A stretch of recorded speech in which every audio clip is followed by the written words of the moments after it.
So let's just give credit where credit is due. Alan Moore is the writer, Dave Gibbons is the illustrator slash letterer, and John Higgins is the colorist. I guess it's time to start talking about Watchmen. Someone just like, fuck this guy. Alright, I'm just gonna, as we get, as I'm reading along anyway, I just want to name, I don't know, I just feel like naming off the perspectives of the characters anyway. I mean, like, Dr. Manhattan's obviously like a workaholic of sorts, but it just kind of shows, I mean, he's almost like a god entity of sorts, based on his powers. But, I mean, he could be, he could have used it for bad, but he did not.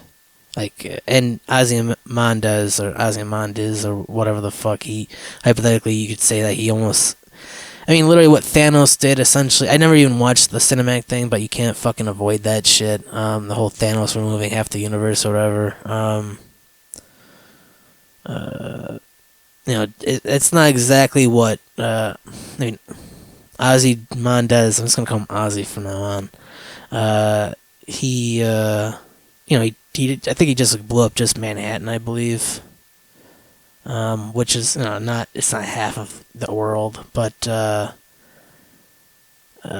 some would say that we need to remove a giant chunk of our population in order to survive, and I mean, I'm not for that idea myself. I think Rorschach, I don't remember his fucking real name right now. I don't remember fucking any of their real names. But you got Rorschach. I mean, he's the conspiracy theorist, or the guy who's got the crazy ideas, but, like, sometimes his ideas are fucking right. I mean, he's essentially like a Batman detective of sorts. I mean, or if you want to see even DC, they got Question. But just the Batman, like the Batman that's, like, literally gone fucking, not literally gone insane per se, but, like, antisocial Batman. How about that? Then, whereas, like, Night Owl is kind of like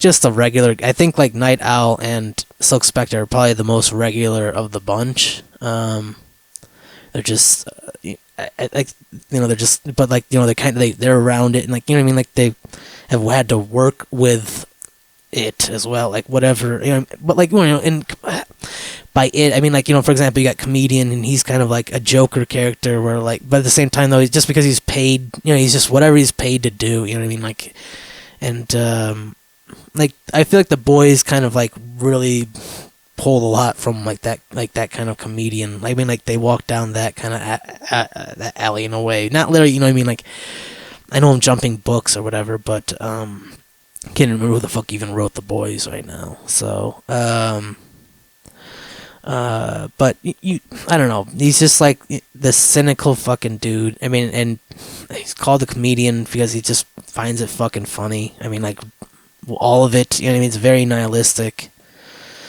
You got Dr. Manhattan, who's just like this godlike entity. I mean, it's like kind of like what would happen if a superhero like had like extra superpowers, like superpowers, and they just happen to be. I mean, he could have been a bad guy, but he ended up being good. Because if he was bad, it would be already over. Probably, it'd be over. And I think you got Ozymandias, and he's got a very radical idea. But it's kind of like Rorschach in a way, where it's just a very fucking almost crazy idea to some people. I mean, I definitely find it as a crazy idea, but I think he's referring. It's just more along the lines of like someone in power, delegating radical change, just based on the power. I mean, because they have the power, so like it's almost it's a very huge ego thing. It's like they. Where they think that, they should do this for all of society because, they know what's right. If I'm getting that right. Dr. Manhattan's also plays like kind of like that workaholic as well, on like the human level rather than just the superhero level. Whereas Rorschach, like, he's even committed his both identities to this Rorschach cause, this whatever, this detective cause. Night Owl and Silk Spectre. I mean, I had to like actually like read a little bit more about it, but I feel like once again like they're kind of like just like like they're human through and throughout. Like they're not. I mean, like even when they're superheroes, they're human. Dr. Manhattan. I mean, he can't. He's got. Why the fuck would he not use his superpower? I mean, like literally to have to like, it's like I mean, if someone had like, say you got a fucking prodigy or whatever, and it's just like, hey, we need you to work down to where everyone else is, even though we know you're all the way up here. We need you to come back down here, and it's like what? So, and how I'm sure how he sees it for the most part. I mean, I'm sure he kind of understands. I think later on in the comic, anyway, if I remember right. But he doesn't like. It's just kind of like. I mean, I can give you like the best experience ever. I mean, comparison to compared to why would you want? I mean, why would you want this simple? I mean, when you can get like the fucking complex anyway, and not everyone's looking for that. I think I remember like Silk Spectre was actually dating Dr. Manhattan, and then eventually I think it's like kind of like a love triangle with Night Owl, but then eventually she kind of like says fuck off Dr. Manhattan because she can't take it anymore. I think I kind of got everything, and then Comedian once again, like he's just I don't know, like he's kind of. I mean, is he a villain? I mean, he's literally like he's a villain. I mean, he's technically an anti-hero, but he's like really a villain in a superhero costume of sorts. He's just. I don't know why he even does it in the first place. I mean, I'm trying to remember why he like. I don't know. I guess once again, I'll have to fucking. I'll have to read it. I'm 48 minutes in, and I haven't even fucking started the book. Let's. Oh my fucking god! At least I'm talking about it. That was nice of Dave to not show the genitalia, though I'm sure he was probably told not to by DC. I still don't believe that, but I mean, I guess apparently, and maybe this is the Mandela effect. But anyway, yeah, I mean, once again, Comedian plays like just a diplomatic. I mean, you pay him for anything, he'll fucking do it essentially. So, also we got a first identity. Edward Blake, that is the Comedian. I also don't remember who killed the Comedian right now, so. And if I had to guess, it'd be Ozzy. This is how we know you didn't read it, dude. Just for context, I don't want to mention too much about the story too often, but by this point in the beginning, Comedian's been killed. The team's pretty much, I think, been disbanded, I think, other than there's, I guess, government-sponsored people. I think Comedian was one of them, because, I mean, he had diplomatic ties. But apparently Rorschach is the only guy that's kind of like the only vigilante left, essentially. But he's wanted on 2 counts of murder. So yeah. Right now I think it's like the old Night Owl is speaking with the new Night Owl, or the modern Night Owl, or whatever. I think that's how it goes. I think that's I could be wrong, but I think that's how it is. But regardless, Night Owl dude, he's talking to an old superhero who's retired now. And the old superhero just said that he bumped into an old adversary or enemy who's since reformed and turned to Jesus, got married, and has 2 kids now. So it's just kind of like a laugh of sorts. And I mean, once again, like, why even be like a superhero when you could just be a police officer or whatever? You know what I mean? Like, that's. Like, I guess, like, you get to do whatever you have a little bit more leeway of doing what you want to do, but I don't know. I think that's just, that'd be someone who just, like, just doesn't, I mean, if they're doing it for good causes, they respect authority, but not enough to rule under it, I guess. completely under it. Just had to read a little bit more dialogue. Yes, it's the old Night Owl, I guess. So, anyway. And the old Night Owl was named Hollis, whether first or last name. I'm sure it's a first name basis. Anyway, once again, this is one couple things I'm really bad at are names. In credits, just names. Essentially, I'm just really fucking bad with names, especially with characters. I mean, I can blame it on having a big family, but I don't know.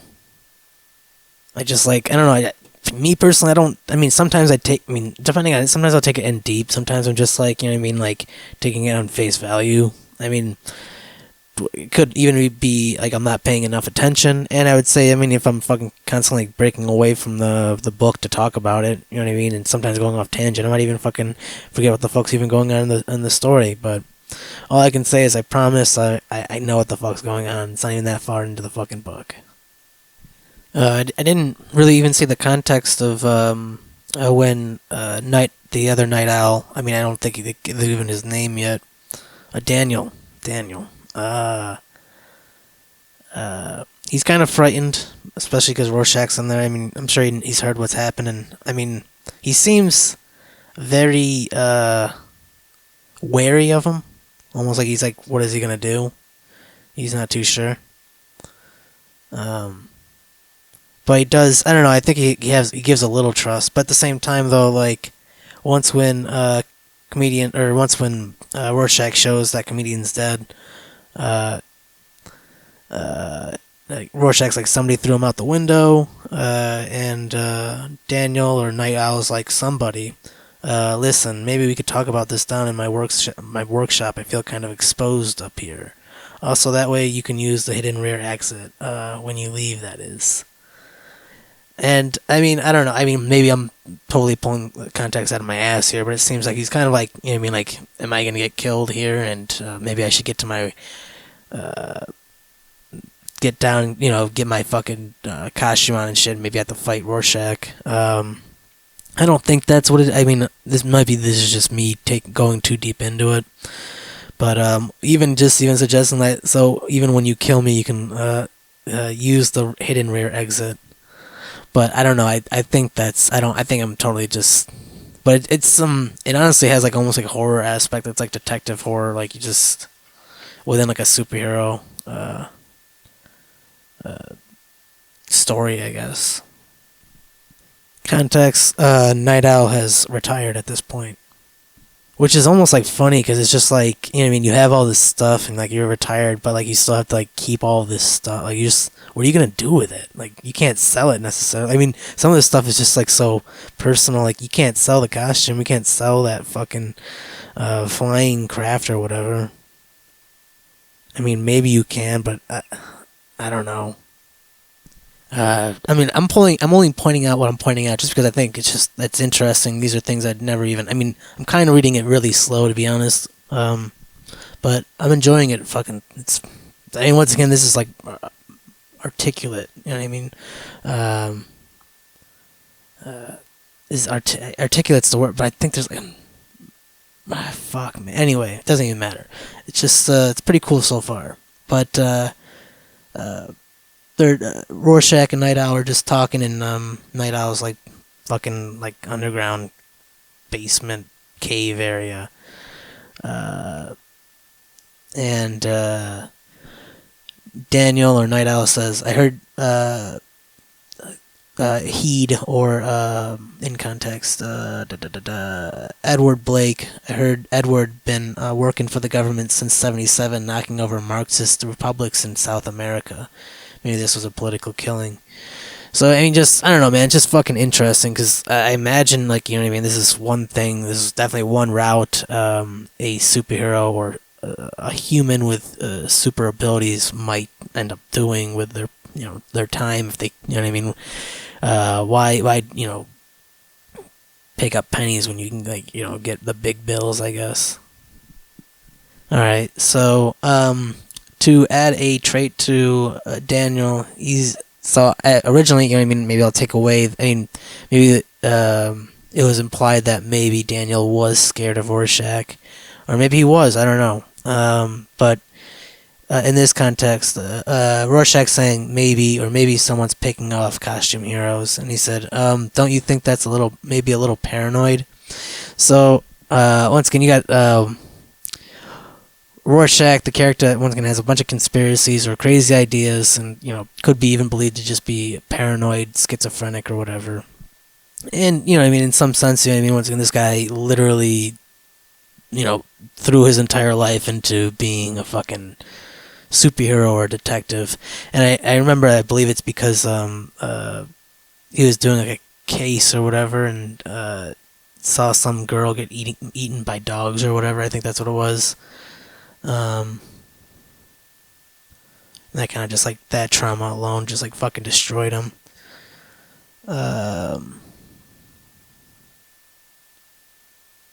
But I believe that's what happened.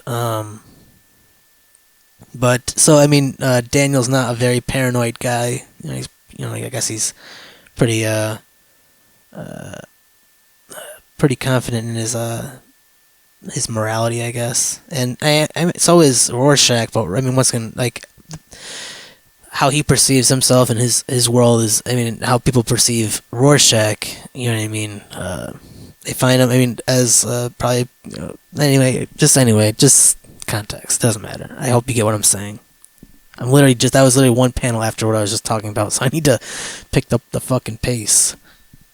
Literally only a couple panels later. This is like filled. It's filled with details, but like it's just like fucking A, man. Like once again, when I compared say X-Men #1 during like 1990s with Jim Lee and Chris Claremont, I just felt like there was just like too much dialogue. But in this case, there's a lot of dialogue, but it's just like so it is so essential. The dialogue, it's like so crisp and clean. Like it's I don't know. Like I don't think that there's any dialogue that so far should be cut out. But I don't know. I'm just having fun just finding all the names. So you got Hollis Mason. He was the original Night Owl. They were in a group.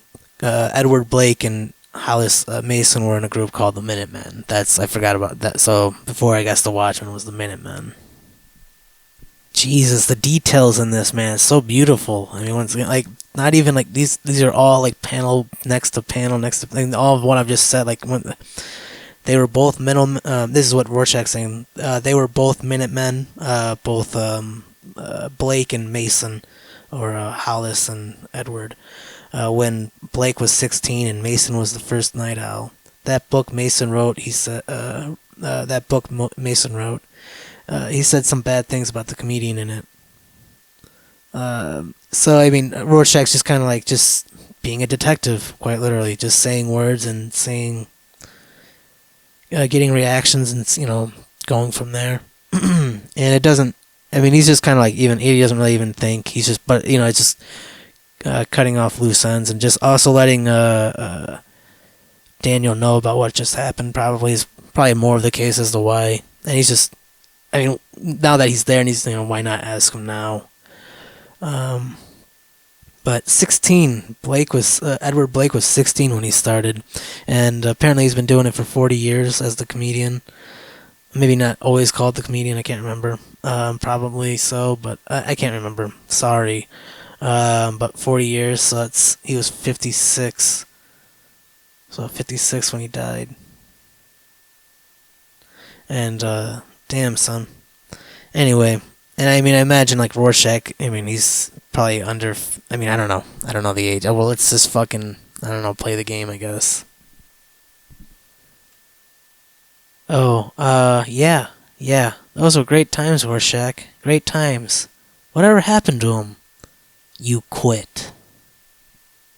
Just giving setting. It's, at this time anyway, it's October 13th, 1985. It's in New York. Yeah. I don't know, I guess I just want to give context. And I think a couple of pages back, like 77 is when, like, you weren't allowed to just, run around and just be a vigilante, superhero anymore, I think. I guess go look back real quick, but if I don't say anything to I'm probably not going to reconfirm it.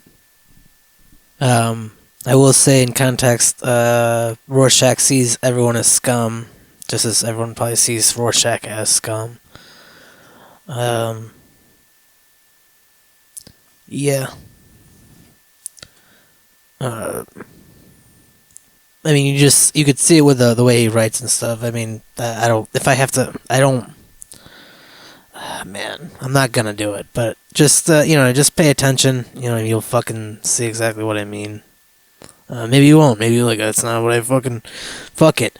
I leave the human cockroaches to discuss their heroin and child pornography. I have business elsewhere with a better class of person. Now, I don't know if he's like being sarcastic or he just like genuinely feels that everyone's fucking pretty much scum by this point. Not everyone, but pretty much everyone.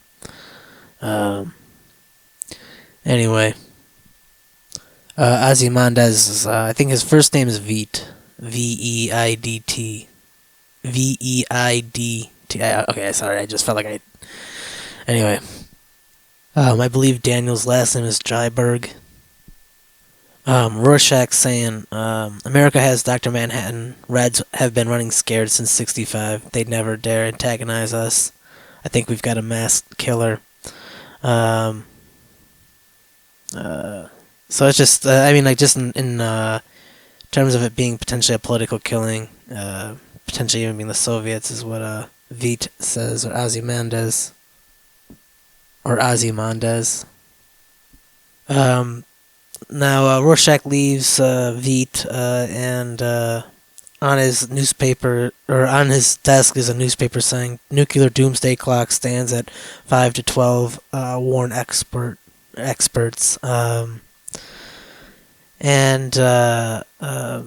Rorschach saying that he believes that Veet's essentially betraying his own shallow liberal affections, and even goes on further and then calls out Daniel as a flabby failure who sits whimpering in his basement, and he says, "Why are so few of us left active, healthy, and without personality disorders?" And I mean, clearly, Rorschach. I don't know. I mean, I really don't think. And once again, this is either sarcastic or if he really genuinely believes it, then he's like fucking full of himself for sure. More interesting context. First Night Out runs an auto repair shop now. At October 13th, 1985.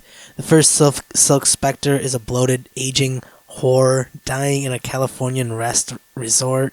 I mean, these are Rorschach's words. Captain Metropolis was decapitated in a car crash back in '74.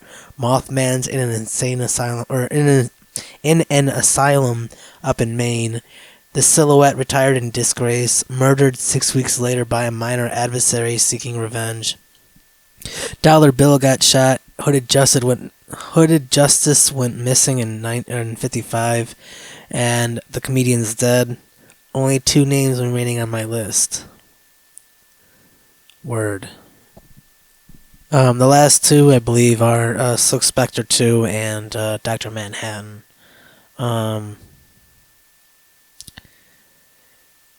Yeah, and I think, once again, I think he's joking sometimes, or being pretty sarcastic, because he's like, "I shall go and tell the indestructible man that someone plans to murder him." And by indestructible man, I believe he means Dr. Manhattan. And I mean, and once again, I think that's as a joke, because once again, you can't kill this indestructible man, because I mean, he's I believe the strongest man to exist, I guess, in this universe or on this planet. So he already knows, like, Dr. Manhattan probably has no reason to kill comedian at all, and probably not Silk Spectre. But I mean, he has to go down the avenue or the alley anyway. Why he's so compelled to figure out who killed Edward Blake? I mean, probably multiple reasons, most likely. I mean, could be even as simple as, like, he liked the comedian. I believe Silk Spectre's last name is Spexzix.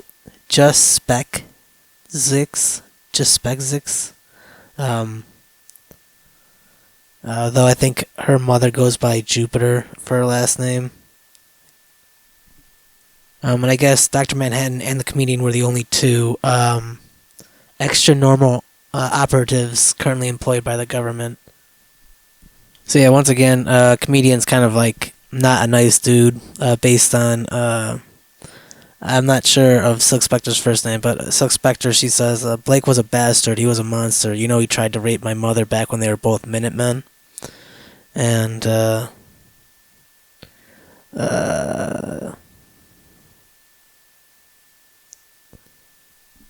Dr. Manhattan's first name is John. But yeah, Rorschach is. I mean, like he doesn't like he has like he said. I'm not here to speculate on the moral lapses of men who died in their country's service. Oh, man, he's almost got like a fucking cat, like a very diluted or delusional, diluted and delusional version of Captain America's way of seeing America. Once again, Silk Spectre says, rape is a moral lapse. You know he broke her ribs. You know he almost choked her out. Or almost choked her. John, get this creep out of here. Yeah, I mean, Rorschach, honestly, I mean, how can he not see that? I mean, I believe he was maybe he was joking, but if he wasn't joking and not see he doesn't have a fucking personality disorder. I mean, and maybe he just wouldn't see that because, like, this is, like, he just seems to be extremely oblivious. He's a great detective, but pretty oblivious socially. Silk Spectre's first name is Lori, so it's Lori Jaspesic. Alright, Lori Jaspesic. Lori Jaspesic. I'm probably not going to remember that shit. I'll remember at least Lori, but anyway.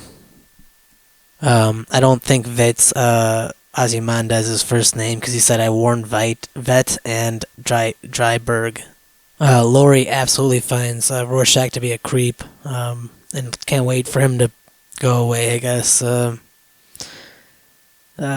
She thinks that he's sick in the mind, which he's definitely, he's got some fucking problems for sure. It doesn't matter if he's like righteous or whatever, like, but it is also kind of funny. I mean, I don't know. Like, I don't know, man. It definitely is a very critical message or comment, I guess, or opinion that Alan Moore is saying about some superheroes, like, you know, just like their fucking determination and drive for like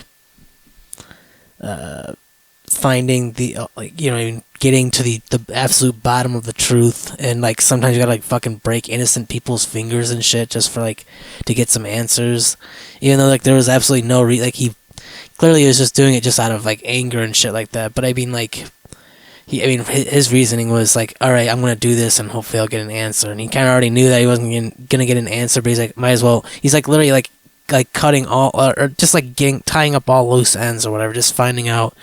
I mean, he's a really good detective for sure, but I mean, like, he's definitely, you know what I mean, like, most detectives can't do what he's doing to get, you know what I mean, like, they have to go through other ways and means of finding out the answer, I guess. He's kind of like, it's like more of a straightforward way that he's definitely determined to get fucking to the bottom of it. Just realized that there actually are page numbers on the far right of each page. Didn't even realize that. So that's cool. So I believe the first section ended before they go into this like giant like little like backstory on said under the hood part of the. So this is actually anyway, it doesn't matter. I mean, I'll read it, but they're Dan and Lori are joking or laughing about this one guy called Captain Carnage, and Rorschach ended up dropping him down an elevator shaft. So I mean, he's at least killed a lot of people. I mean, but the thing is, like, on one side, the guy that he dropped down the elevator shaft was gonna just keep doing bad shit, but like, almost like he felt like he deserved. I don't know, because he said, Dan was saying he follows me down the street, broad daylight, right? He's saying, "Punish me." I'm saying, "No, get lost." I mean, so this guy's like fucking, I don't know, like a wacko for sure. I mean, they're just kind of like asking like why they even fucking did why were they superheroes in the first place? And for her personally, it's because her mom told her to do it, Lori. And for Danny, he doesn't even really know, and maybe it's, you know, I think he deep down kind of really enjoyed being a superhero, and I think I don't know. Silk Spectre, maybe I think, I mean, so far she's not showing any, like, she just kind of like, I just did it because my mom told me to. And I think she's generally probably still a good person. I just, it is interesting seeing all these, I mean, they're quite literally all different perspectives of, I mean, once again, it's like it's just kind of critiquing the whole superhero mythos for sure. I mean, once again, that's nothing new being said. So, I mean, is it justified that Rorschach killed that guy? Probably not. But I mean, in Rorschach's eyes, he was just like, if I didn't already say this, but I'm just, I guess, clarifying or whatever. But I mean, Rorschach just saw this guy was just going to continue to do evil, stupid acts and just keep like terrorizing society, so might as well just get rid of him. So that's fucking. I mean, Rorschach's a pretty fucking. That's like Judge Dredd shit, in my opinion. But like a little bit more even. It's like if Judge Dredd was vigilante. All right, so I mean, what I said originally, I was like, I wasn't sure about how I know once again they add these little fucking excerpts, it's all part of the whole fucking storyline. But under the hood, it's Hollis Mason's autobiography, or Night Owl's, the first Night Owl's autobiography, and it starts off with Hollis going to a grocery store that's a corner from his block, and her name's Denise. She's written 42 romantic novels, none of which have ever reached the bookstores, and he ends up asking her for advice. And it's funny. I mean, like, this is like a guy that's like, has been a superhero, and then like now that he's not a superhero anymore, he decides to write a book. And this one woman, once again, has written 42, but none of them have ever reached any bookstores. And this guy's going to write one, like, out of fucking nowhere. And just, it's going to definitely get published because this is, it's fucking Night Owl. I guess essentially it's a somebody compared to a nobody, even though the nobody's written 42 books. I guess it doesn't fucking matter in comparison to this one book, because this is a juicy-ass book. And it's even funnier that he's dedicating the book. This book is dedicated to you. He dedicates the book to Denise, because he says, because I don't know how to choose between all the other people I should be dedicating to. So he just like essentially like dedicates it to some random person. Essentially, I mean, like, he's known her only based on like, fucking going to the grocery store, not hanging out with this woman or anything. So it's just, I don't know, it's just really fucking kooky. So the story that Hollis is telling, or that he tells about this one dude, Mo Vernon, who ends up killing himself, and then his brother ends up re-employing the guy that was sleeping with his wife. Dude, it's really fucking, I mean, that's, I think, life in a fucking nutshell. Like, oh, god damn, man. I guess this Mo Vernon dude owned a fucking auto shop. But anyway...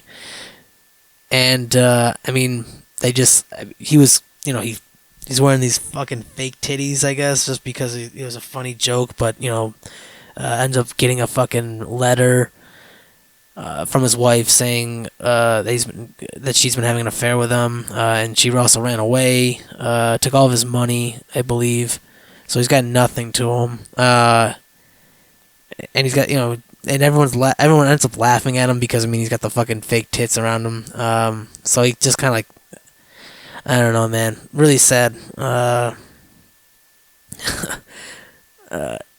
It's so funny. He said, now, if Denise's theory is correct, I should have your full sympathy, and the rest will be a walk. So maybe it's safe to tell you about all this stuff you probably bought this book to read about. Maybe it's safe to tell you why I'm crazier than Mo Vernon ever was. I don't really think Mo Vernon was really that crazy. I mean, he just wore a fake pair of tits sometimes. I mean, as far as, I don't know if he, like, did anything, like, sexual with it. I think he was just doing it as a laugh. He was just, if anything, just kind of like a boring dude, and that's kind of the reason why fucking his wife might have left him. So, yeah, that Hollis, I mean, it is, I mean, anyone can write a book, I guess. Anyone can write a book. Anyone can do a podcast, too. And, I mean, fucking terribly so. He says, and although I've never worn a set of false bosoms in my life, I've stood there dressed in something just as strange, with tears in my eyes while people died laughing. All right, so Hollis Mason, he does it because he was a cop and he had like some, talking about morality and blah blah blah blah blah.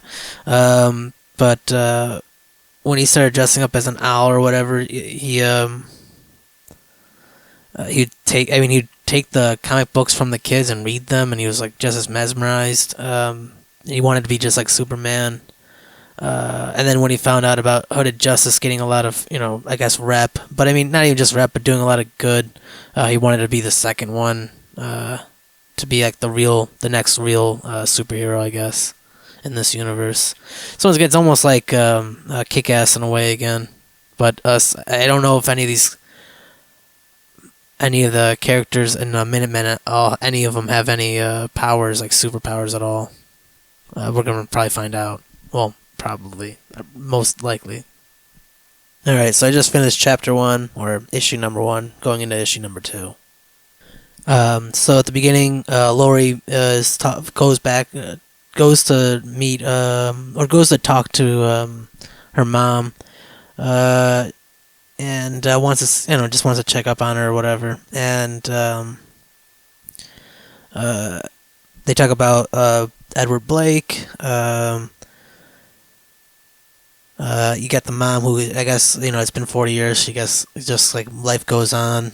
That's what her mentality is. And Lori's like, I would never forgive someone like that. So you're getting two perspectives there.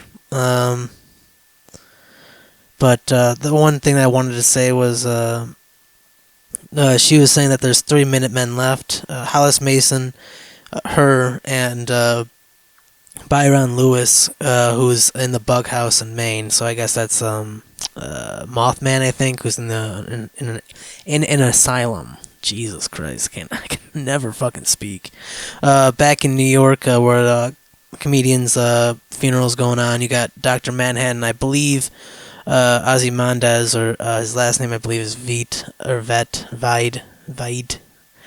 And then you got Daniel, who's also there, and I don't know. I don't imagine him to be here, but maybe Rorschach's also there. But maybe not. I don't know. I guess we'll find out.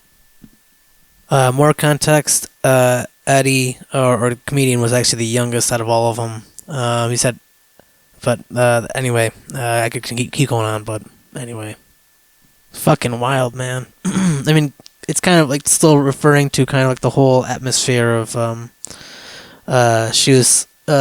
Lori's mom's now saying that, like, you remember that guy who writes me letters? Well, he sent me an item of memorabilia. And Lori's like, the one who asked for your old costume. Honestly, Mom, you encourage these guys. And she shows Lori, her mom shows her Lori some porno magazine that was made in Tijuana in the 30s and 40s. But yeah, it's a porn comic about her, and Lori's like, "Oh God, Mother, this is just gross. Somebody sent you this?" And she's like, "Sure. Listen, those things are valuable, like antiques, blah blah blah." And so I think it's kind of flattering. And she's like, and Lori's like, flattering, and he's like, her mom's like, being reminded that people used to slobber over me? Sure, flattering, why not? Lori, I'm 65. Every day the future looks a little bit darker, but the past, even the grimy parts of it, it just keeps on getting brighter all the time. So it's just it's dark, man. That's some dark shit. But if she's 65 now, and I think comedian died when he was 56, so she was 9 years older than him, and he was 16 when he did it. So she was 25 when she started, or around that time. Anyway. Okay, so based on the dialogue of each character, you can kind of get a little bit of their personalities, which, once again, this is like, it's very brilliant writing, because like it's two birds, one stone. You're getting the context of the story, and you're also getting the context of the character. And some of these characters, you barely even get to fucking know anything about them, but like just some of them get like 1 or 2 lines. But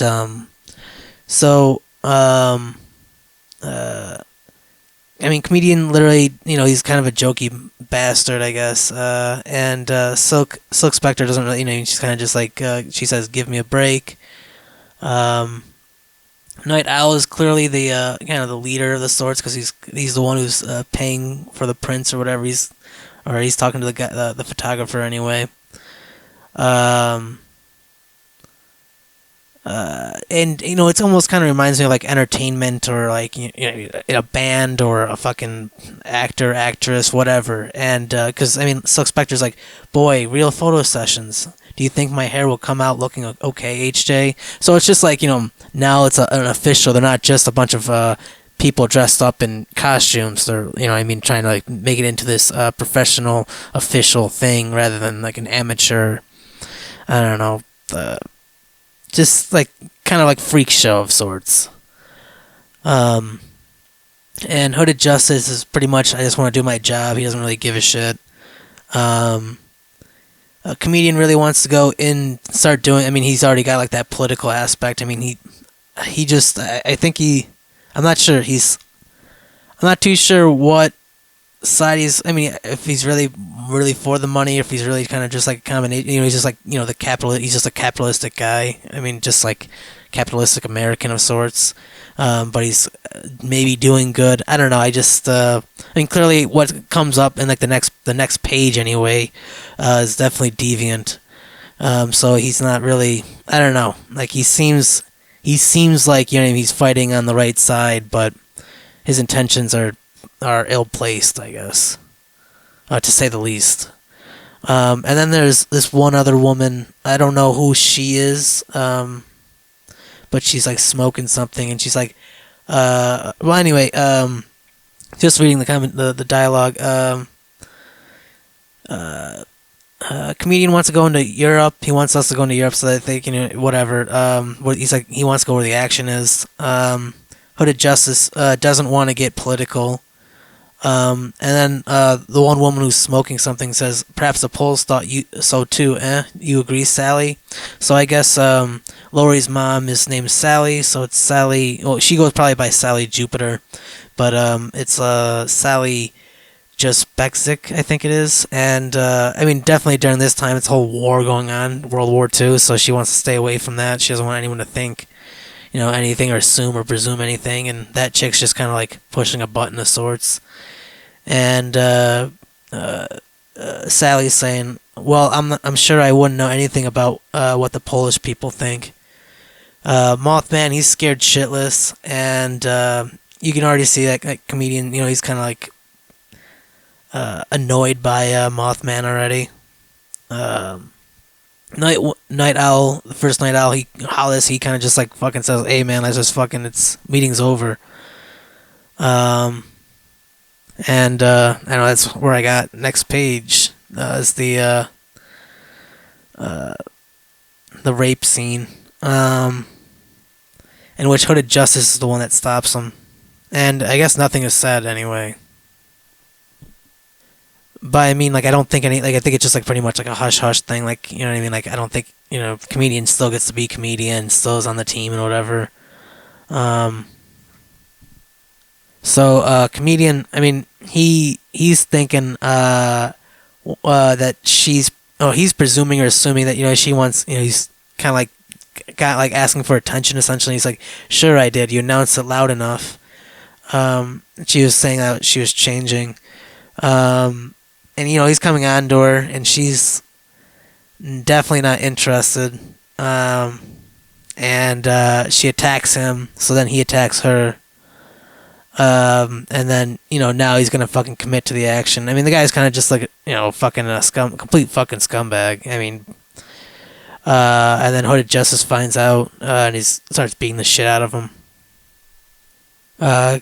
Flashback cuts back to Lori and Sally, and then kind of Lori's still like talking about how like like, how can you stand being degraded like this? I mean, don't you care how people see you? And she's like, I guess like she's tired of Lori, just like berating her. So she's like, Sally says, "Anyway, what about your image? At least I don't sleep with an H bomb." And she's like, "John is not an H bomb." And Sally's like, "Honey, the only difference is that they didn't have to get the H bomb laid every once in a while." So I mean, it's kind of like really unfair. I just think that like I don't know. I guess Sally's just fucking. They just don't see eye to eye, I guess. And it kind of cuts back to the funeral and shows Ozymandias, and now kind of like jumps back to this other flashback, but this is, I think, with the Watchmen, or they're calling themselves the Crime Busters. Alright, so there's another dude named Captain Metropolis, but his name is Nelson Gardner. And I don't know where this fucker is. I've never even. Anyway. So Minutemen disbanded in '49. I don't remember when they started. I didn't. Doesn't matter. Maybe it does. I don't fucking. Anyway. But that one Captain Marvelous or whatever, he's failed to get the Crime Busters around because a comedian kind of just fucking. Or Captain Metropolis, sorry. Comedian just basically just fucking called it basically what it was, just a joke to him. Just didn't, just silly bullshit. And this is a guy who's like, kind of already been a part of that whole fucking thing. So it's just like this is not his first rodeo, I guess. And Captain Metropolis probably wants it to be kind of like this, like how it used to be, like camp. I mean, like the world isn't campy how it used to be, and I think comedian is, with it, the costume change kind of clear. He's wearing a lot more black.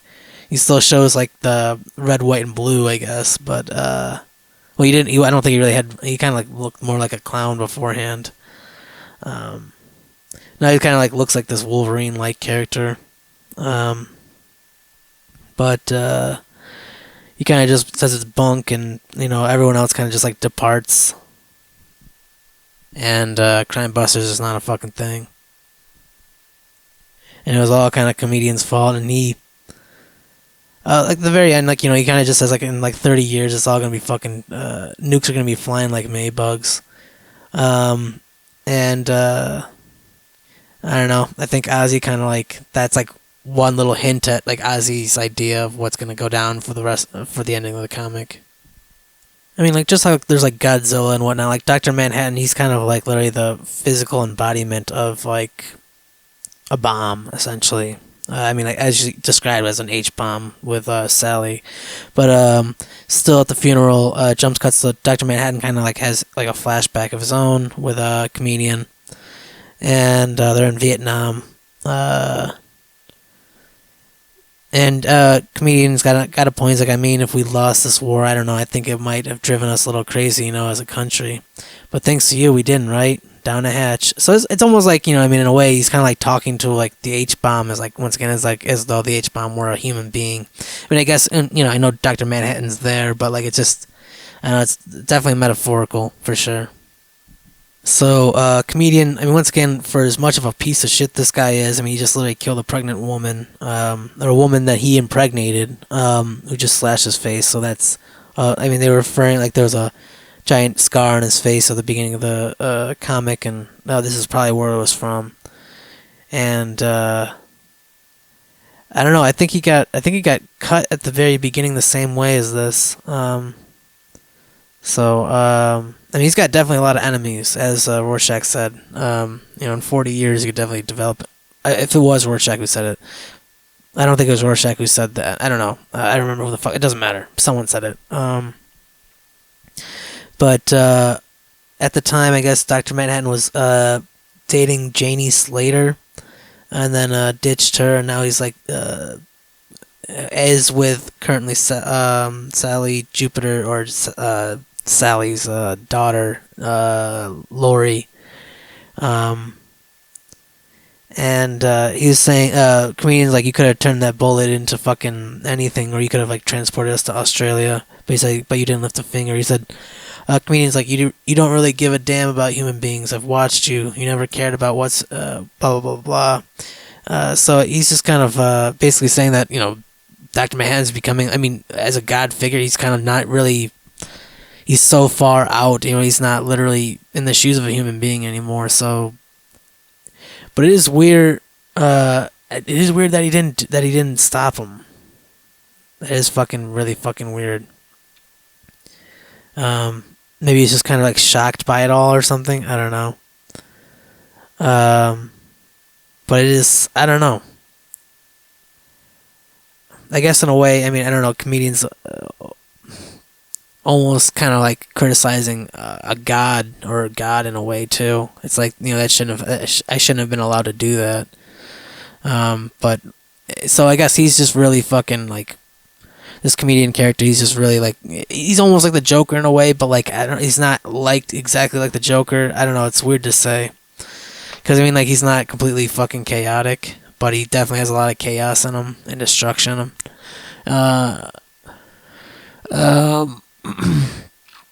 But clearly, comedian. He's you could definitely probably say that this guy like believes that there's no meaning to this at all, and that it's just all gonna fucking end in like there's I don't know, like, so like he's not an idiot, but he's definitely very nihilistic.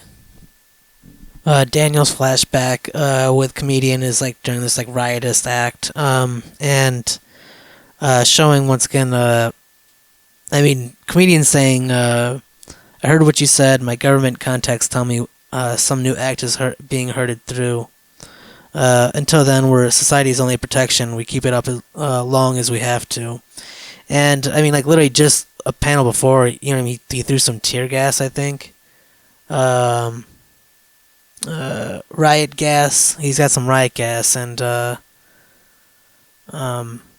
he just like threw it into the fucking crowd, and he said, "How? Look at them, run, you suckers." So I mean, like, once again, like, this is like, that's who's that's your protection. Your protection is a guy who's literally just calling you a bunch of suckers. Like, literally, like, he could care less. He's just literally just doing his job. In a sense, it's almost very like, I mean, that's probably how like a lot of cops can maybe get. I mean, like, or I don't know, like, it could be a perspective of someone with authority. Almost like in a Nazi-like fashion, taking advantage of their power in an abusive way. Whereas you see Night Owl is not doing that at all. He's trying to be a civil vigilante of sorts. And the crowd yelling at him, basically like they just want regular police officers. They don't want people like Night Owl and comedian. This is also during a time where it probably like fucking protesting authorities and stuff. Most of the public, that whole hippie movement and whatnot. So they're kind of like showing that perspective. And in a way, these two characters, I mean, they're not even like really even. I don't think they're exactly like police officers themselves at all. I mean, like, they're literally, once again, vigilantes. So, and to literally still fight the side, like, I could see the crowd's probably not happy with these superheroes, choosing the wrong side per se. You know what I mean? Like these are the people that are killing and doing all this wrong shit, and you're fucking helping them out. And in Night Owl's case, he's just trying to keep civil order. Comedian's just doing it based on what he's being told by the government, what the government tells him to do. But he already, he doesn't give a shit. He's just playing along. Rorschach, I mean, once again, all these characters are superheroes and stuff, but I mean, like, Rorschach is kind of like that detective, and like a detective that's like seen one too many fucking things, has been a part of one too many deep, dark shit, and like literally has snapped because of it. It's not an easy job by any means, I imagine. I mean, like, for me, for example, I don't think I could never do like a doctor job or a nurse job or anything. Like, I just like, like a human body, like, I mean, like, just fucking blood and shit like that. Just blood's fine. I mean, like, I don't know, man. The insides of someone would be, it's just like, it's fucking freaky to me. I just couldn't do that shit. So I mean, to literally be a detective only to see, and comedian just said, Rorschach's nuts. He's been nuts ever since that kidnapping he handled 3 years back. So, I mean, like, some people have the stomach for it, and some people, kind of don't. Even if, I mean, like, in Rorschach's case, he's kind of like, he doesn't have the stomach for it, but at the same time, like, he kind of, like, left his body in a way. He's not really even himself anymore. I mean, real quick, this is something that's not original. It's already been talked about a million times, but who watches the Watchmen? It's just quickly just saying, like, I mean, the Watchmen are watching us, but who's watching them? Because, I mean, like, so it's just, I don't know, double-edged sword when you have protection, because your protection might be, once again, comedian, for example, or someone like the comedian who doesn't give a fuck about you, but is only doing it because they're told what to do. So it's literally, I mean, it's very similar to even how a Nazi is, but I mean, the only difference is they don't have concentration camps, unless you want to, we can go into details about the whole war and shit, like, I mean, blah, blah, blah. I mean, like, America definitely has blood on its hands, for sure. I guess Rorschach was right outside the cemetery of the funeral. Rorschach's visiting an old adversary of comedians. He just wants to figure out who the fuck did it. So comedian's like really drunk, visiting this one old villain named Malak. And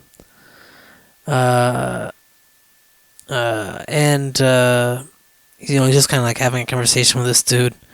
Not really, though. I mean, the other dude's really not fucking participating at all. He's just scared shitless.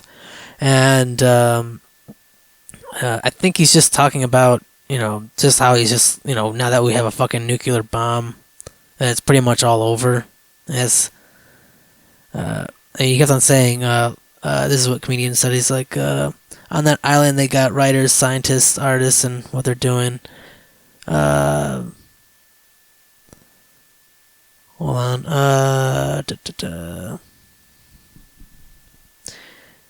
Going back to the page, he says, I mean, what gets me right? What gets me, I need never have looked out of the airship window at that moment, never seen the goddamn island, never got involved. So, I think this is like comedian's like lowest point. He kind of like really realized that he'd gone too far, and like this was a guy that like very chaotic. I mean, like pretty much doing it all for a very I would say a capitalistically driven American, in my opinion. I mean, he's just doing it for like whatever America says. I mean. A lapdog of sorts, but still he doesn't really give it. But at the same time, though, he still is a human, and at this point, this is him like breaking down, and just completely losing it. Because once again, I mean, like when you really break it down, it's and view life as meaningless and whatnot. You know what I mean? Like you can get someone like the comedian, I guess. In Rorschach's journal, it's been like 3 days later after his death, a comedian's death. Rorschach says, Blake understood, treated it like a joke, but he understood. He saw the cracks in society, saw the little men in masks trying to hold it together. He saw the true face of the 20th century and chose to become a reflection, a parody of it. No one else saw the joke, that's why he was lonely.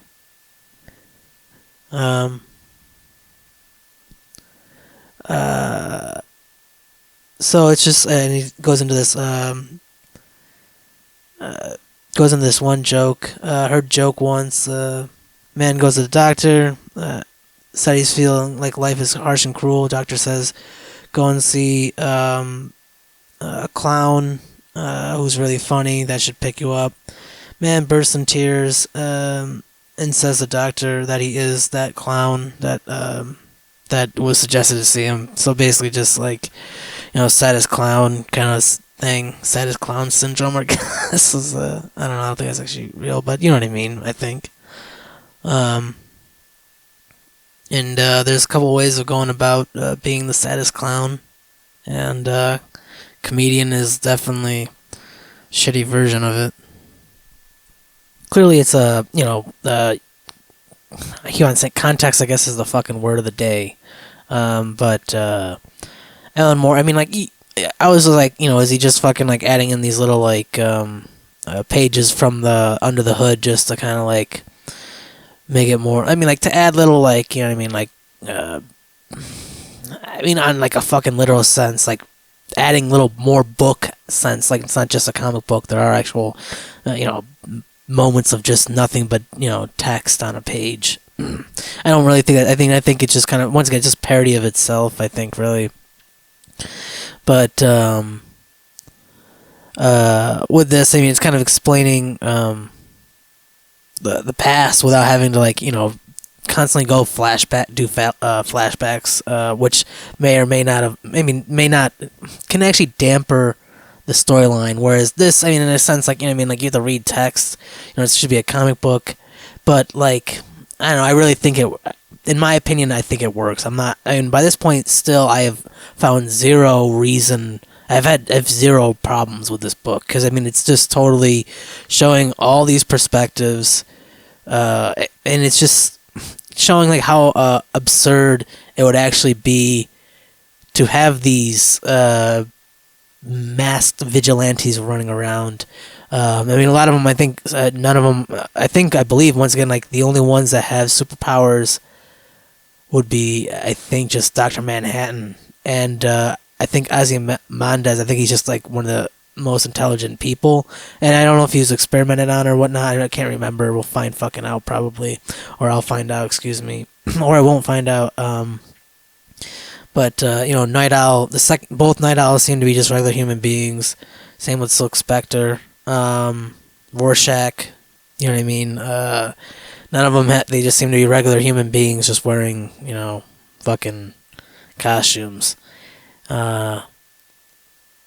Anyway, the real cool thing, I mean, like, once again, like that, I mean, you get to, like, see, people talking about, the various other people, maybe from the Minutemen or just other vigilantes that were running around during, I think he said 1939. This is, once again, Under the Hood. This is the autobiography of Horace, I forgot his fucking name. Hollis Mason, my bad. Or the first Night Owl. And he was saying besides himself and Hooded Justice, he said there was a woman named the Silhouette, which I think was that woman that was kind of like pushing Sally's button about the whole Polish thing. And then you have he said in this memoir, he's saying a vicious and brutal young man in a gaudy yellow boiler suit started cleaning up the city's waterfronts under the name of the comedian. Then there was, Hooded Justice, and he said Captain Metropolis, so I guess he was actually part of the Minutemen. He was just trying to, make a new band, per se, because his original band broke up. You got Silk Spectre, you got Dollar Bill. I mean, I'm gonna keep reading it. Mothman, I remember she was talking about Mothman. Just trying to get all the characters that I can. Oh, I guess there's literally a picture right here. So, Dollar Bill, Mothman, Night Owl, Captain Metropolis, Hooded Justice, the comedian, Silk Spectre, and the Silhouette. So that's 1, 2, 3, 4, 5, 6, 7, 8. 8 members. Right on. Okay. I don't remember the Silhouette much at all. And maybe that's kind of the point. And I don't really remember Dollar Bill at all or Mothman. I pretty much only kind of remember Night Owl. Not even Captain Metropolis. The only ones I kind of remember were Night Owl, Hooded Justice, and clearly comedian Silk Spectre. Anyway, just fuck.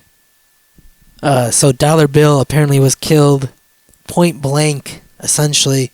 Well, not just even essentially, just literally, because his cloak got stuck. So it's reminds me of like for me anyway, I think I read, or not read, but I watched like the Invincibles, that one Disney or Pixar movie, and there was that, like, just the costume flaw of having a cloak or what the fuck?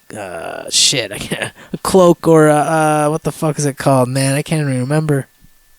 Cape. But the cape, like in the Invincibles, anyway, that one of those characters that got sucked into like a airplane's jet or whatever, and essentially died.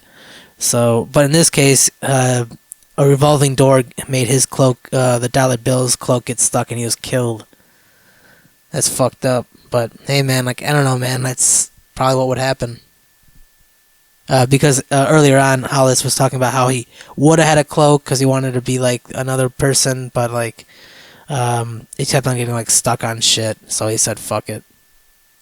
I do want to say, because I probably forgot about it, but it's kind of reminds me of something else. But he was kind of like mocking that the fact that he dressed up even as an owl and like did this at all. Like when he was referencing that one Mo Vernon dude who like ended up killing himself. I mean, like and there was it just anyway. I don't know. I just wanted to say that, I guess. In this book, Hollis is saying, before Pearl Harbor, I heard Hooded Justice openly expressing approval for the activities of Hitler's Third Reich. And Captain Metropolis has gone on record as making statements about black and Hispanic Americans that have been viewed as both racially prejudiced and inflammatory, charges that is difficult to argue or deny. I don't personally think there's a chance that Hooded Justice might have was totally cool, because he's saying before Pearl Harbor, he could have been, he might have thought, what the Hitler's thing was okay, but then I don't know. Is he a Nazi sympathizer? I'm not sure at this moment.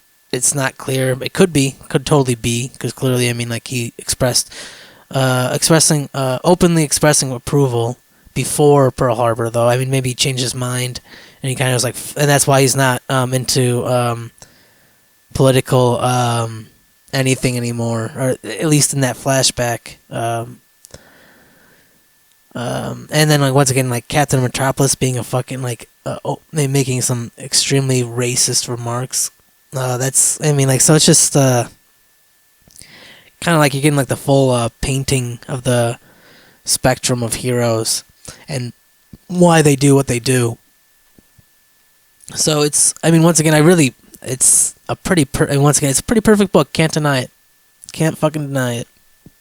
Maybe someone could. I believe the Silhouette goes into prostitution and she died eventually. I think that's what he's hinting at. Mothman went to the mental institution after a long bout of alcoholism and a complete mental breakdown.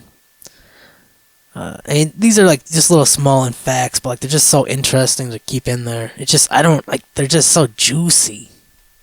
All right, so Hollis is writing in the book, the worst of these was the comedian. I'm aware that he's still active today and even respected in some quarters, but I know what I know, and the man is a disgrace to our profession. In 1940, he attempted to sexually assault Sally Jupiter in the Minutemen trophy room after a meeting. He left the group shortly thereafter by mutual consent and with a minimum of publicity. So, I guess he actually did not stay on the team shortly. So I guess the Minutemen pretty much fucking collapsed right after that. And you could totally see the descent of the comedian, for sure. And probably the rest of the group. Hollis was also alluding to Hooded Justice being gay. And I think in that flashback, the comedian was had said something to Hooded Justice, and that's why Hooded Justice stopped, because the comedian knew something about him. And I guess Hooded Justice no one really knew who he was, but all you could do is probably guess that he was most likely, he said built like a wrestler, so he maybe could have been a wrestler. But anyway, I should have not stopped. But Sally decided not to press charges against the comedian for the good of the group's image, and she complied. And technically, the comedian went his way unscathed, even though he was badly wounded in an unconnected stabbing incident about a year later. and that's what made him change his flimsy yellow costume for the leather yellow the leather armor he wears at present. Um,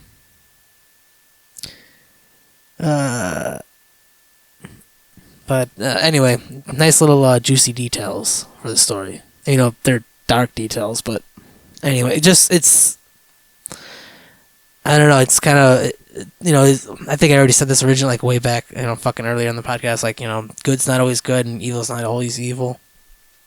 I guess it's revealed that Silhouette is living with another woman in a lesbian relationship. Wow. Shex Nader, which I think Shex Nader, I was wondering who the fuck that was, because he said it like a number of times. I think that might be Captain Metropolis. We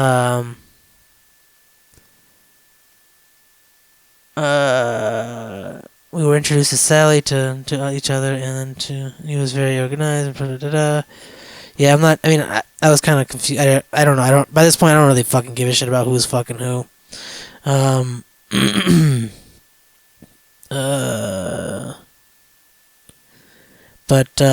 once when it was found out in like 1946 that she was a lesbian, she was persuaded to get expelled from the group, and then 6 weeks later she was murdered along with her lover by one of her former enemies. Dollar Bill was shot dead, and in 1947 the group was dealt its most serious blow, and Sally quit crime fighting to marry her agent. So yeah, I was kind of alluding this like to like bands and shit like that, and just kind of like talking about how like through time, like everyone's just like it's just slowly deteriorating and like fucking disintegrating, and they call it they call it a day by 1949. But he's like, by then, however, we'd been around long enough to somehow inspire younger people. God helped them to follow in our footsteps. The Minutemen were finished, but it didn't matter. The damage had already been done. So it's just, it's true, man. Like literally, like when you find out more about it, like say when I found out about the Misfits, like literally like the era that I gave a shit only lasted from like 1977 to 1983. Like that's it.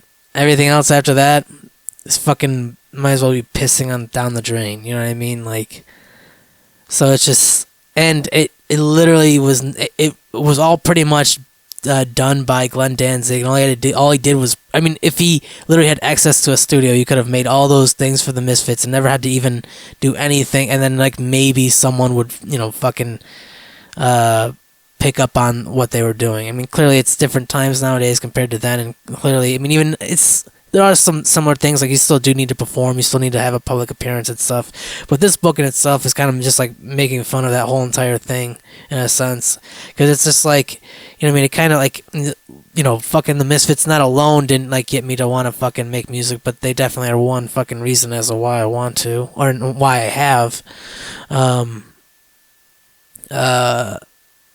and continue to. But at the same time, though, like when you look up upon like closer fucking inspection, you find out like the truth of some things. And this is kind of like, once again, this is there's some dirty, dark shit that went down. In terms of Watchmen, for anyway, with the Misfits, I guess the lowest they hypothetically went was when they went grave robbing, I guess. And that ends chapter 2, and we're now going into chapter 3, or issue 2, into issue 3. Starts off, this is just some context I just want to say, but some guy is just putting up this like sign saying Fallout Center on this building, and this other news vendor is just saying that they should just nuke all of Russia. So it's just kind of like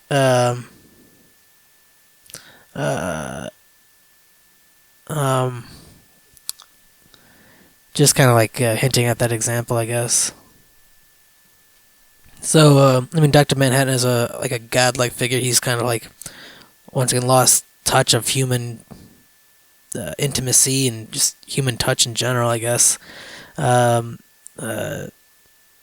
He's trying to like do what he thinks that she would want instead of doing actually what she would actually want. And she just wants him to take away, from time. It's essentially like, what I mean, like if you were having sex with someone, but you were still thinking about other things and not like you're not living in the moment. You're not living with them, and it's, I mean, like metaphorically, but literally at the same time. And she comes to find out that he's like still working on shit. Like he can like become multiple copies of himself. So and she's just sick of it. She's just can't take that. She's just that he's just like fucking.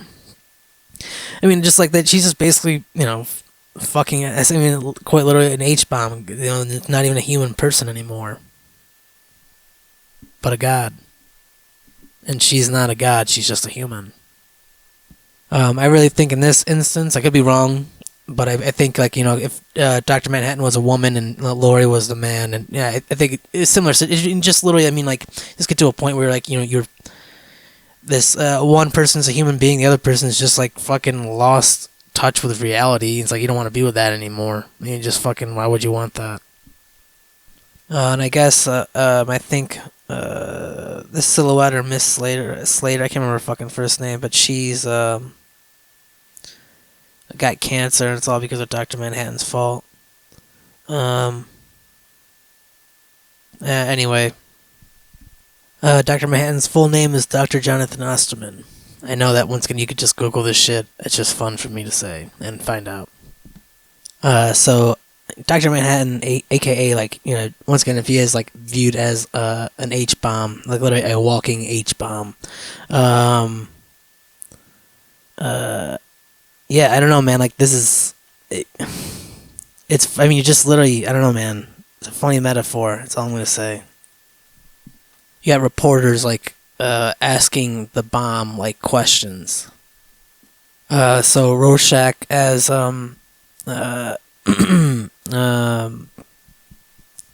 is picking up another magazine, but as himself, as his own alias. I just once again still don't know. I don't know his fucking name because I haven't said it yet.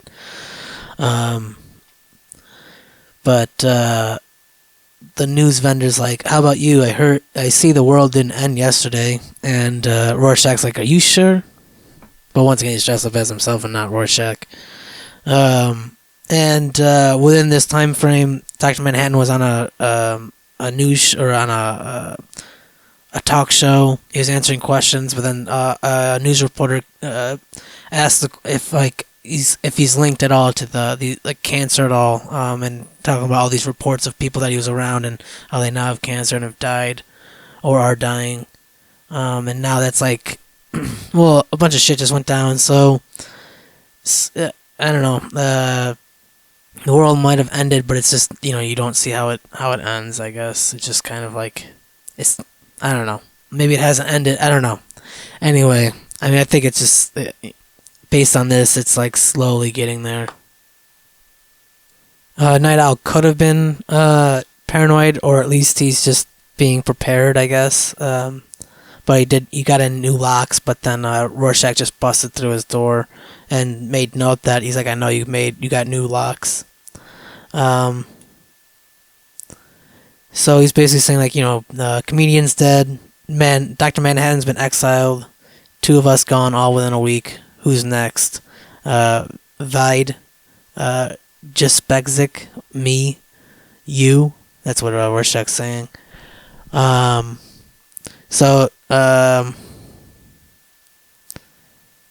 Yeah, I mean, like whoever is doing this, I mean, I know who, I think I already said who did it, and I think I already fucking spoiled it and shit. But it's figuring out who did all this, who's the reason why all this fucking went down. So a new paper comes in for the news vendor, and he reads it, and he finds out like some terrible news that Russians have invaded in Afghanistan, and to him, he thinks that maybe the world might actually be over. All right, they kind of jumps to like I think the president and like in the president's room, and how they're saying like within a week we're pretty much all fucked. And one line that I think the president is saying is, "I'd always kind of hoped that the big decision would rest with somebody else." And the final thing is, let's just hope, no, sorry. After that, humanity is in the hands of a higher authority than mine. Let's just hope he's on our side. And then it jumps to Under the Hood again, I think on chapter 5 now. It's very chaotic and it's very, I don't know, very tense. I mean, Alan Moore really knows how to fucking make it really tense. Because I'm sure, like, you know what I mean, during this time and even nowadays, it's still pretty tense. I mean, clearly, once again, Alan Moore did this for a reason, but it's just, isn't it funny that, I mean, like, out of all the superheroes that have existed so far, I mean, based on, in the very beginning of, you know, for the Minutemen, the only one that kind of stuck around was the comedian. He's kind of like the country's, like, patriotic symbol of sorts. So, in a sense, he's almost like, in the same way of how Captain America would be, but, like, once again, he's called the comedian. So it's almost like it's just one giant fucking big joke. Or just one big joke. It's a giant big, I mean, it's a little unnecessary. Anyway, there's something else that I saw that I thought was pretty fucking interesting to say. I think the word, this is what Hollis Mason said, I think the worst thing was the belated realization of just how much of a fad we'd always been. Something to fill the dead columns of the newspapers right alongside the hula hoop and the jitterbug.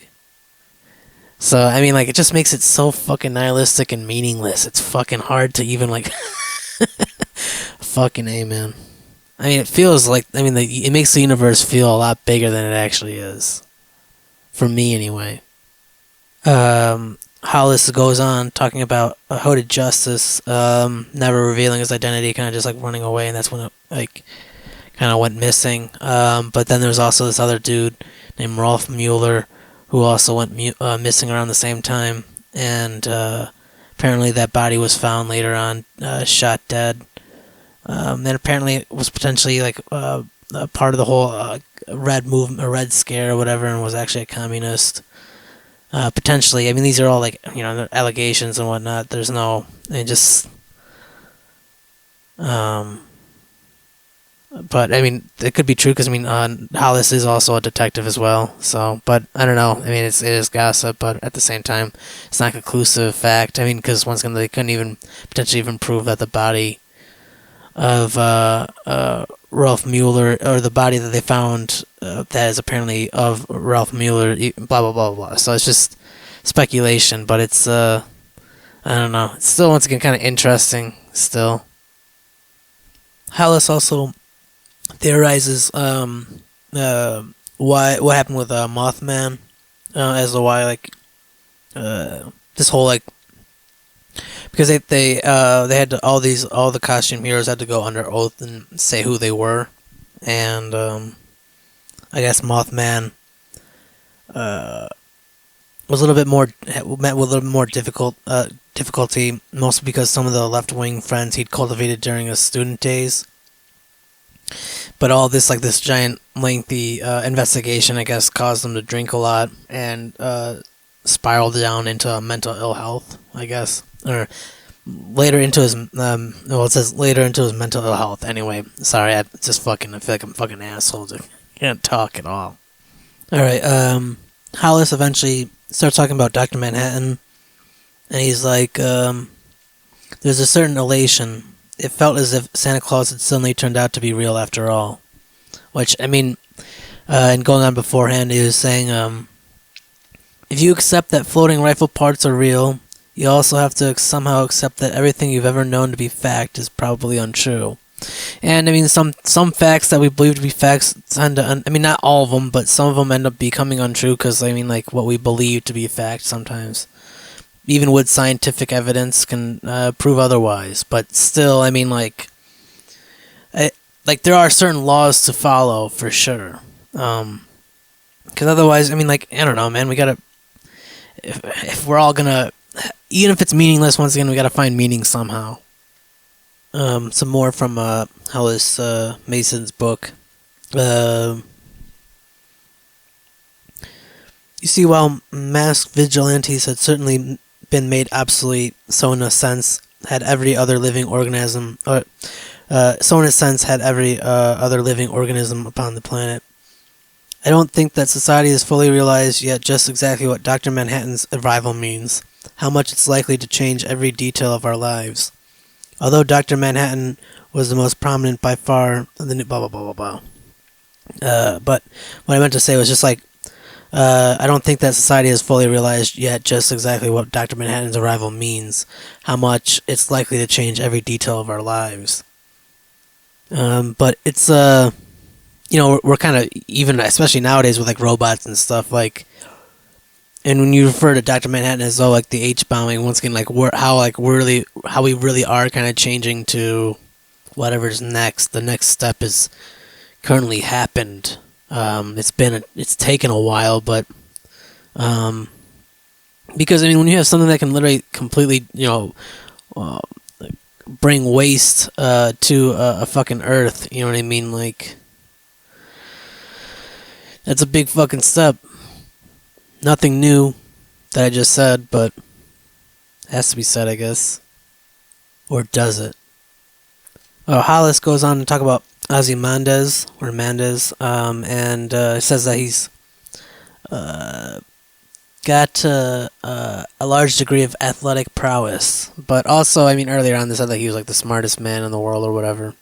And I was originally going to say it's funny that the smartest man in the world decides to be a hero, but in a sense, one of his, later on in the book, clearly, I mean, like, one of his giant heroic actions, I mean, is it really a good idea, or, I mean, what? I mean, does it save the world? I think at the end, actually, like, hypothetically, I think, like, they couldn't stop anything, but it did, technically, everything went back to normal, I believe. Isn't that how it...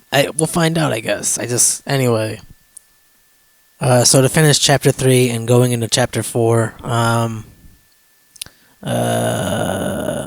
you got Daniel coming to a retired Hollis Mason and asking for his the mantle, essentially, and showing him that essentially he's like definitely a 2.0. Like, he's got a bunch of technology that Hollis Mason like didn't have beforehand. So I mean, it's just kind of really just going to show, like, the future's always going to be bigger and brighter, typically, most likely. I mean, like, you could see literally from the costume superheroes going... Oh, I mean, the costume heroes going into now superheroes. Extraordinary people. Some of them are literally, I mean, like, just fucking... They don't have any extra superpowers. They're not really the smartest, but, I mean, like, they're fucking willing to... throw their hat in the ring. I mean, like, once again, I think definitely Rorschach's probably one of the, the crazier, but also one of the more, I mean, they're all intelligent in their own right, you know what I mean? Like, some of them, I would say probably Rorschach's a little bit more intelligent than Night Owl, but Night Owl has some, like, technical, I mean, he knows how to fucking make a ship, for example, like a flying ship, a flying plane, well, it's not even a plane, I don't even know what the fuck it's even called, like an owl plane or whatever the fuck, I don't know. But yeah, we're going into chapter 4 now. We got Dr. Manhattan on Mars, and he's looking at a picture of, I think, his parents, but I don't know. I have to look at the fucking dialogue. I think actually it's he says it's July 1959. I'm in New Jersey at the Palisades amusement park, and I think that's Miss Slater or the Silhouette or whatever. Chapter 4 goes into Dr. Manhattan or John's past, and how he was kind of pushed into getting a PhD in atomic physics. Ozymandias' real name is Adrian Veidt, or Veed. It is weird that the comedians, like, after like 1977, comedians wearing like a bondage like mask, but I think it's kind of like literally once again a parody of like how costumes in a way are just literally just bondage fucking outfits. This panel alone, page 23 of, I think, what is it, chapter 4 or whatever, with It's Dr. Manhattan just pretty much going through, his history, um, and technically the history of, all the superheroes and all the heroes in general. Besides, I mean, he wasn't really around for the Minutemen, so not technically there. But literally the last panel on the bottom right of page 23 of chapter 4, I believe, or issue number 4.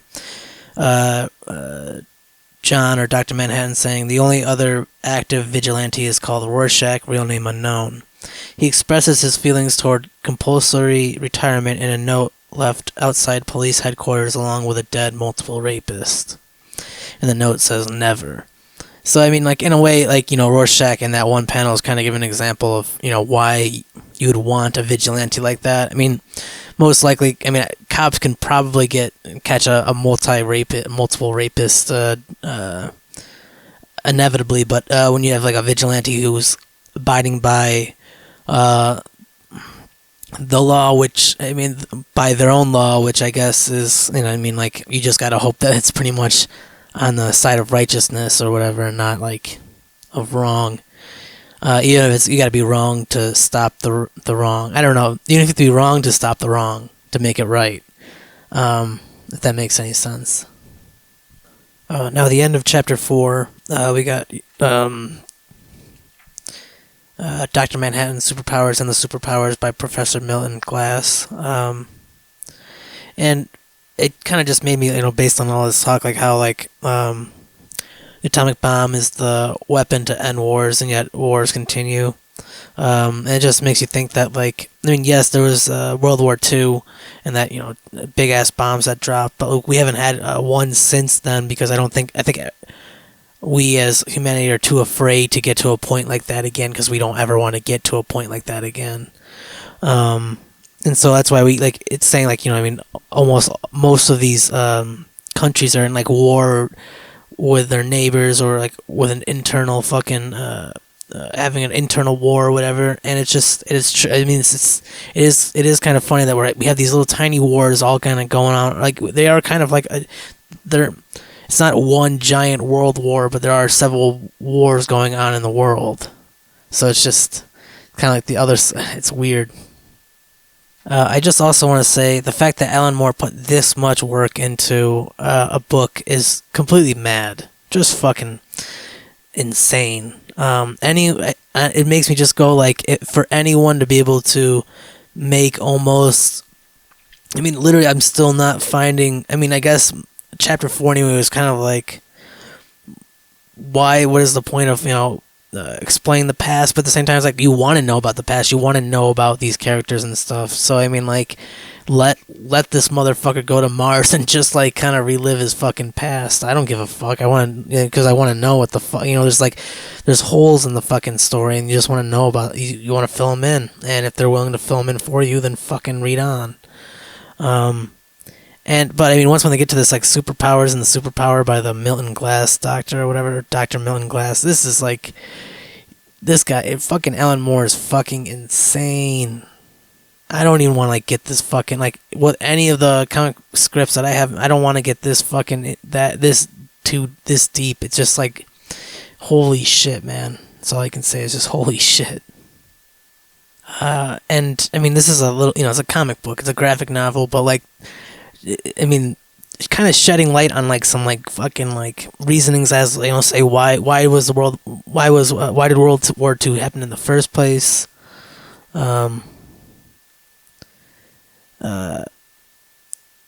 So it goes, like, to understand the Russian attitude to the possibility of a third world war, one must first understand their attitude to the second. In World War II, none of the Allied powers fought so bitterly or sustained such losses as did the Russians. It was Hitler's lack of success in his assault upon the Soviet heartland that assured his eventual defeat. And those paid for mostly the Soviet lives. The entire world reaped the benefits. In time, the Russian contribution to the war effort has been downplayed and dismissed, most notably as our political differences became wider. As we glorified our own contribution while forgetting that of our estranged former allies. The Russians, however, have not forgotten. So the end of chapter 4 kind of is like an essay on just how we've kind of that humanity's kind of brought the end of its own existence because of the existence of coming up with something like the H bomb or an atomic bomb. But anyway, I'm going into chapter 5 now. At this time, it's like 19. What was it? 1988 when this was made for Watchmen, the actual book, not the setting. The setting was like 1985. 1986, 1987. Okay. So I mean, there's this one news vendor that's just going on about how like he knows everything because all news vendors would know that because they're getting the news. They're able to read all these different perspectives. But I mean, at the same time though, like I mean, the only perspective he's getting is just pretty much based on what he reads in the papers, and the papers can write whatever the fuck they want to write. So, and very recently in this issue anyway, issue or number 5 or chapter 5, it's talking about how great Ozymandias is, or Adrian is, but I mean it's kind of fucking funny and ironic, I guess. Chapter 5 ends with Rorschach getting caught, being framed for murder, and then it goes into talking about a little bit of the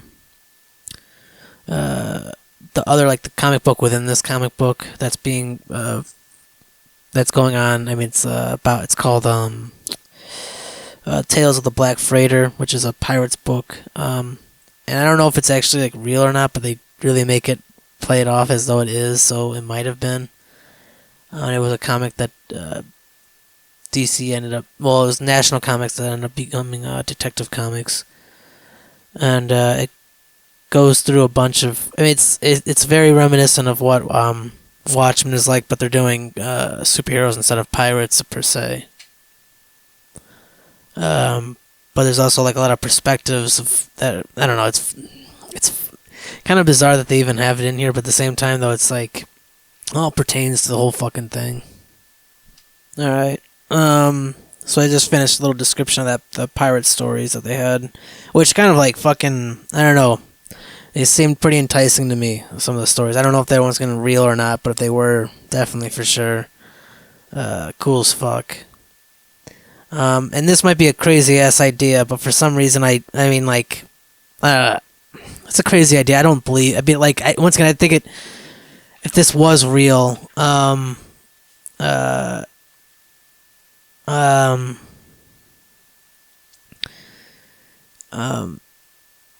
it's saying the following is reprinted from Chapter 5 of the Treasure Island Treasury of Comics, Flint Editions, New York, 1984, with permission of the author and publishers. But I mean, once again, like,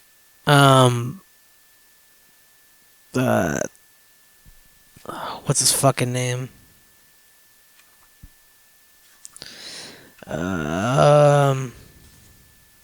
Fucking A, mate. Fucking A.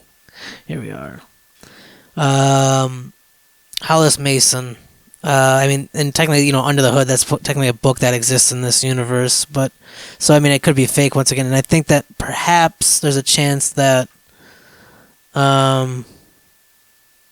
these stories were written by, Rorschach. I mean, it's a crazy idea, I don't think it actually is, but if it is, but it says, the writer apparently vanished from his home one morning and has not been seen since, although police are continuing their inquiries. In his wake, he leaves not only a string of excellent novels and screenplays, but also an exemplary run of pirate stories which today fetch mint prices of almost $1,000 according to the Overstreet Guide. Stories there to be rediscovered and re-examined, like so many of the fascinating sunken treasures lurking just beneath the surface of this fabulous and compelling genre. But I mean, that could just I might be just fucking digging too deep. Looking for something that's not there. It's chapter 6 now, or issue number 6, and Rorschach is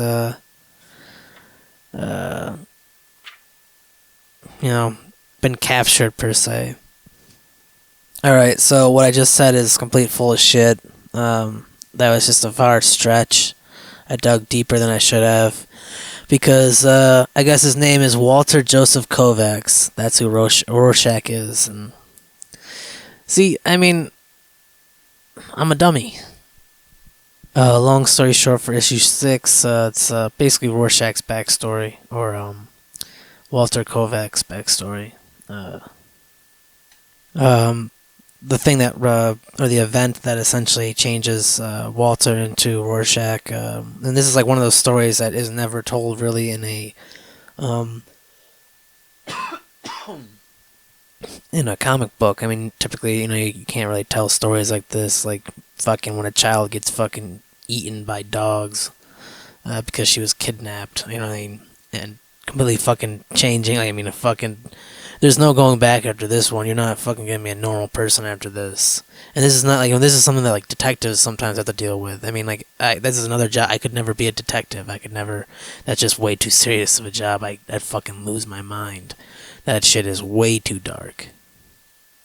I can only write stupid fantasy stories about fucking horror. I could never actually look at it. Like in like a fucking, in a hospital or fucking in a crime scene or something. So life is full of coincidences. At the very end of chapter 6, you can see a lot more of description on Walter if you want to find out more about him. Like his political viewpoints, how he kind of views the same way of his dad. I mean, at the very end of this little fucking letter, he says, I like President Truman the way Dad would have wanted me to. He dropped the atom bomb on Japan and saved millions of lives, because if he hadn't of, then there would have been a lot more war than there was, and more people would have been killed. I think it was a good thing to drop the atomic bomb on Japan. That is all I have to say about my parents. So once again, that's Walter in a nutshell. Alright, so I am literally now halfway through the book. It's taken me hella hours, but I've also been, I've been just, like the last few issues, I've been kind of skimming, well, not skimming, but not talking as much about it. I'm just kind of, because like I said, like the last couple of issues were kind of just like flashbacks and whatnot, and just kind of detailing and deepening the characters, or, well, character one person at a time, or Shaq's in jail, or whatever. And now issue number 7, or chapter 7, starts with Lori walking around Night Owl's place, specifically where his costume is and everything. Alright, so by this point, Lori and Daniel are just kind of chilling out. Lori caused an accident to happen, set a flamethrower to go off, cleaning up the mess. Then they're just like talking about, you could think about, like, they're literally talking about, their fantasies of being superheroes or whatever, but you could just talk about just their dreams in general. One person got to live out their own fantasy, another person lived out a fantasy that was not chosen for them. Well, chosen for them, but not, it wasn't their decision, it was someone else's decision. So they're living out someone else's fantasy, not their own. Anyway. Alright, so by this point, I don't think we're getting any flashbacks, as far as I know, but with Lori and Daniel, they're kind of, you're deepening the character plot, or detailing your characters, making them deep rather than flat characters. Round characters rather than flat characters, excuse me. Give you a little bit more investment with these characters. It's pretty intimate, because, like, you clearly want, I don't know, you want these characters to get together. Even though she's been with fucking Dr. Manhattan, she's been in love with a bomb for 20 years. But maybe, I don't know, maybe I'm the only one that's just seeing this romance. I don't know. But, yeah, you're kind of, like I said, you're mostly getting a lot of background for Daniel. You're getting why he even did it in the first place. But I think, Lori's kind of mentioned some reasons as to why, she didn't it was her mom's idea, so that's why she even did it in the first place. But she's asking him why he did it. And I don't know.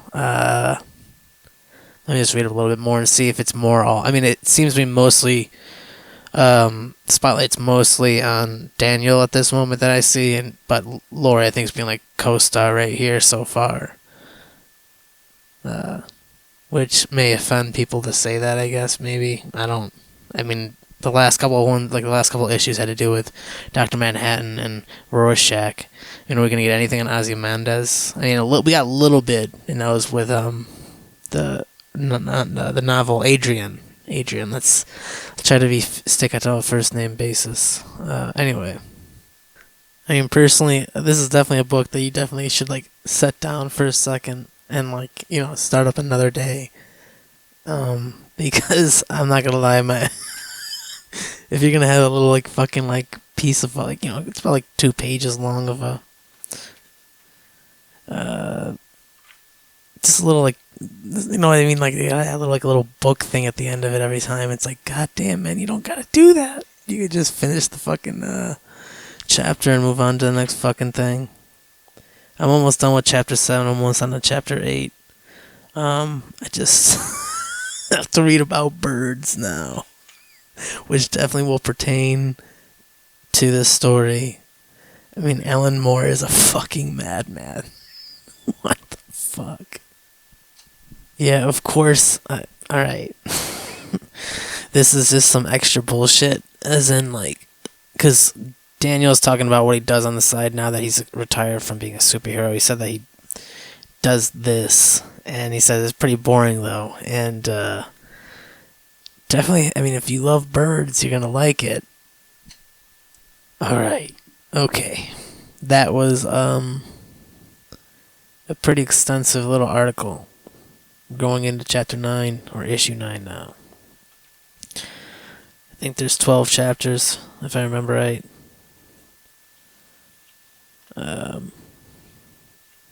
Hold on. Yes, there are. Alright, so, Walter, or Rorschach, has been a couple steps ahead. Though he's still, he was still kind of figuring out he still didn't crack the code or the case yet, I believe. Not just yet. But Daniel and Lori, or at least Daniel, he feels like they need Rorschach's help or Walter's help. And I think they're going to try to break him out of prison. I think that's what I read. Alright, they get Silk Spectre and Night Owl get Rorschach out of prison, but Rorschach has to clean up a mess first. They get back to Daniel's place or Night Owl's place. John shows up out of nowhere. Dr. Manhattan shows up out of nowhere and wants to talk to Silk Spectre / Lori. So then it's just they pair off. Dr. Manhattan takes Lori to Mars, and Rorschach and Night Owl are together and they're doing their fucking thing now. Alright, so this chapter, which I believe is chapter 9, it ends with the old Night Owl, or the original Night Owl, getting chapter 9 or issue 9. He gets killed by some fucking degenerates. So, and then there's a little bit of another little like spiffy thing that they add at the very end, and this was taking place during this issue, I believe, or the issue beforehand, I can't remember, but the New Frontiersman, which is this like news fucking news, it's a newspaper. That's so I don't know. Anyway, it pertains to the fucking story. I'll read up on it real quick and get on to chapter 10. Chapter 10 so far has been the conversation between but John and Lori, or Dr. Manhattan and Silk Spectre. I mean, she's pretty much having a conversation with a god, and it's like they're on Mars. But we're finally getting some backstory for Lori. Lori's saying through a flashback that, hold on, I'm just gonna actually pull up the, my dad yelled and sent me to bed. He was always yelling, probably because he knew I wasn't his. My real dad, I'm pretty sure, was Mom's old boyfriend, Hooded Justice. So I don't know if she knew that or she just, I don't know. So conflicting opinions, I guess, on someone. I mean, one person wrote something about somebody in a book, and anyway, this was someone else's thoughts. Alright, so with issue 10, they're kind of just having, like, it's a character having a conversation with a god, essentially. Yeah. Alright, so I believe, based on all of this, the comedian, or Edward Blake, is Laurie's father. Alright, so besides that fact, Dr. Manhattan has reason now to save humanity, so now they're going back to the Earth, and that ends chapter 10, or issue 10. And there's this, just like Lori was talking about how her mom, Sally, just had a bunch of clippings. These are some of the clippings that, at the very end of this book anyway, that have, a little bit more, a little fucking nostalgia, or finding out a little bit more about these characters anyway. I meant to say, I just finished chapter 9, issue 9, excuse me, and now I'm going into chapter 10 now. So there's 2 issues after this one, so I have 3 issues left. So Rorschach and Night Owl are looking for more information. I mean, they're trying to get this fucking case solved.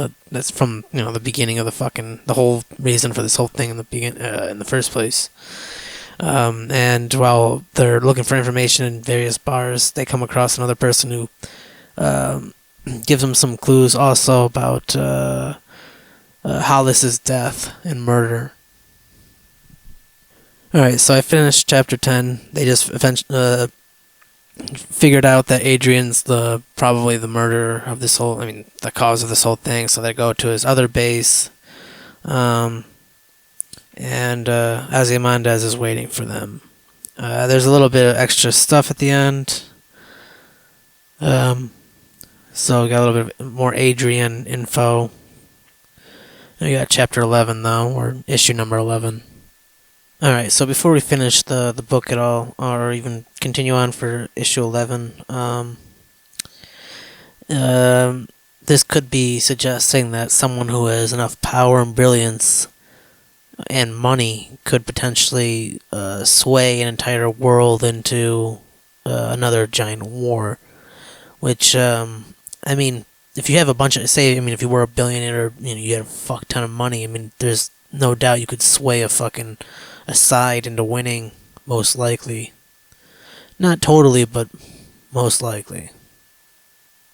Alright, so before Night Owl and Rorschach come to confront Ozymandias, whatever, he calls upon a couple of his henchmen of sorts, and has this little intellectual jerk-off fest with them before, like I said, being confronted.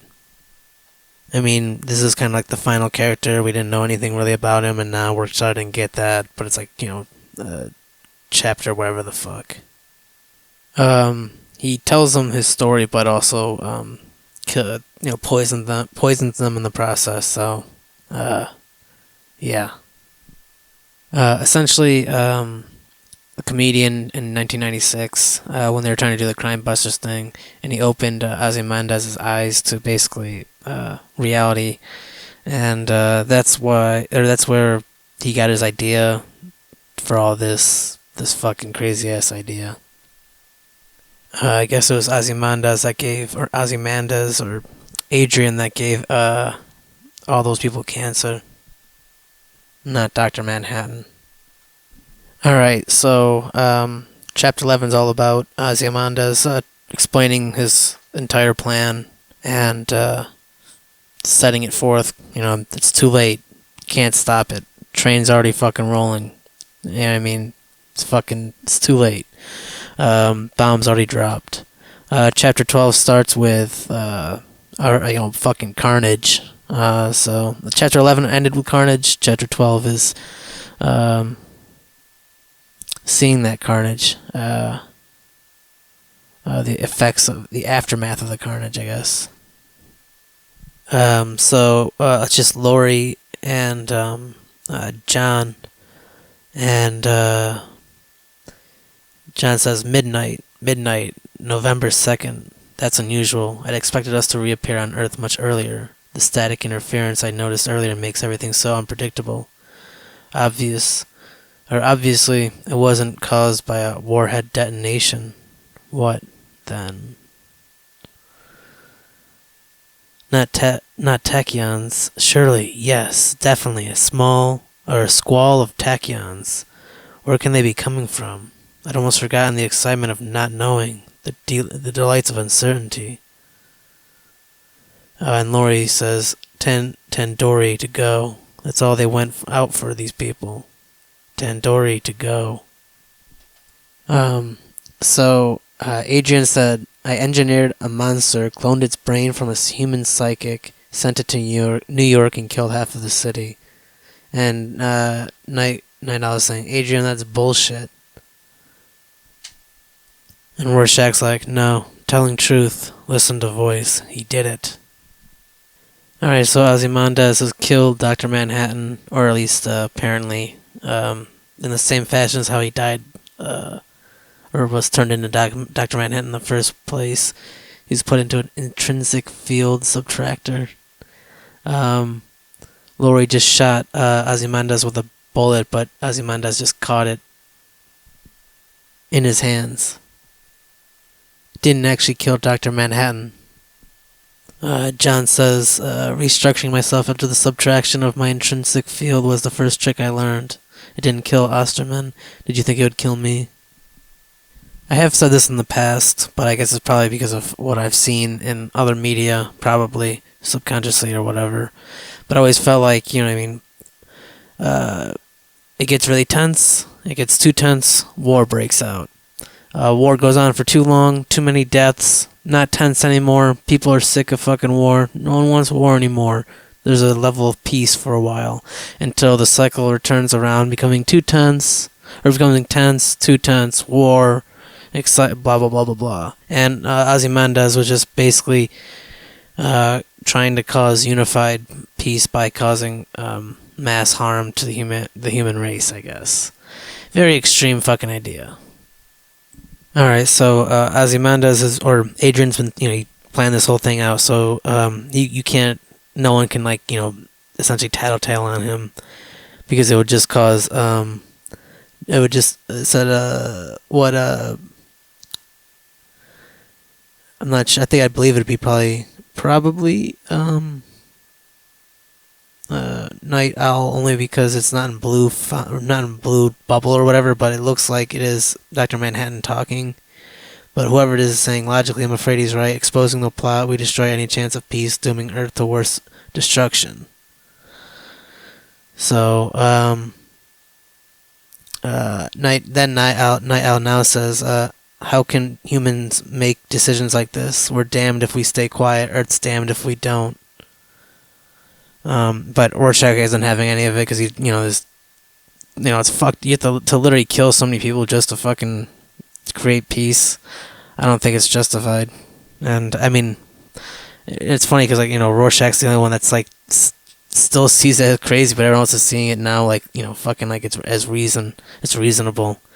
And I'm sure people in power often have to it's like that train. I always bring it up, the train fucking thing where train's gonna kill 5 people or 1 person. I mean, who do you or 2 people or 5 people? Which one are you gonna fucking save?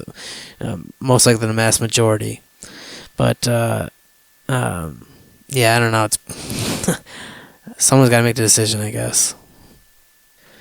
Finishing up this motherfucker on November 5th. Jesus Christ. Yeah, didn't think this was gonna take me this long. Dr. Manhattan is forced to kill Rorschach because Rorschach's gonna tell, and he's like he has no choice. It's just obsessive compulsive demand to be to do the righteous thing, I guess. And I guess Dr. Manhattan, I don't know. Then he actually he stumbles upon Lori and Dan after just having sex, probably because they're both naked. And I guess he's happy. And he starts walking on water. Dr. Manhattan has a conversation with Adrian, or John has a conversation with Adrian, and he says, I think perhaps I'll create some, referring to making some human life. Or let me step back. Adrian says, but you'd regain interest in human life. And John says, yes, I have. I think perhaps I'll create some. Goodbye, Adrian. And Adrian's like, John, wait, before you leave, I did the right thing, didn't I? It all worked out in the end. And John's like, in the end? Nothing ends, Adrian. Nothing ever ends. And Adrian's like, John, wait, what do you mean by... And John vanishes. Jump cuts to Sally, Laurie's mom, and two people called Mr. and Mrs. Hollis have come to visit her, but they're actually Laurie and Dan in disguise. And Laurie then confronts Sally about knowing who her father actually is, being Edward Blake, and she said, Sally says, "Oh, Laurel, I'm so sorry. What must? Oh, Laurel, I'm so sorry. What must you think? It was just an afternoon in summer. He stopped by." She says, "I tried to be angry, but I mean, I never wanted you to know. I should have told you, but I don't know. I just felt ashamed. I felt stupid." It's pretty, this is some crazy shit. As Laurie and Dan are walking away from Sally now, they're still talking about adventuring, and Laurie doesn't want to have kids anytime soon. But Laurie also wants to change her